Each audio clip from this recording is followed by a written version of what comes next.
आपलं वाक्य मोडून तोडून दाखवलं. सोमनाथ सूर्यवंशींना न्याय मिळायलाच हवा. जितेंद्र आव्हाड फक्त बीडच्या मोर्चात. आपण मोर्चात पहिल्यापासूनच. सुरेश धस यांचं स्पष्टीकरण. केंद्र सरकार आणि राज्य सरकारमधील असमन्वयाचा सोयाबीन उत्पादक शेतकऱ्यांना फटका. केंद्राकडून सोयाबीन खरेदीला 24 दिवसांची मुदतवाढ. अद्याप मुदतवाढीबाबत माहिती नाही. राज्याच्या पणन विभागाची माहिती. सोयाबीन खरेदीची मुदत वाढवून द्या. विरोधक दिल्लीमध्ये आक्रमक. तर सरकारला शेतकऱ्यांशी काही घेणं देणं नाही.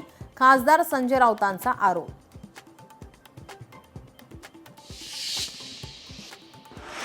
शरद पवार आणि एकनाथ शिंदे आज एकाच मंचावर एकत्र येणार. दिल्लीतील पुरस्कार सोहळ्यात शिंदेंचा शरद पवारांच्या हस्ते पुरस्कार देऊन सन्मान करण्यात येणार.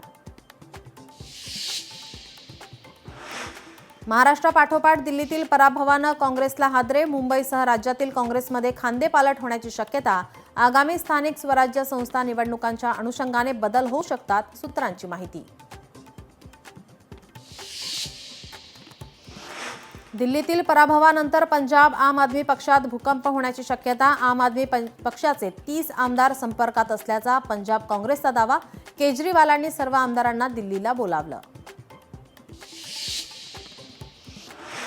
मुंबईच्या साकीनाका पोलिसांची लखनौमध्ये एमडी ड्रग्ज विरोधी मोठी कारवाई. 5 किलो एमडी ड्रग्ज जप्त.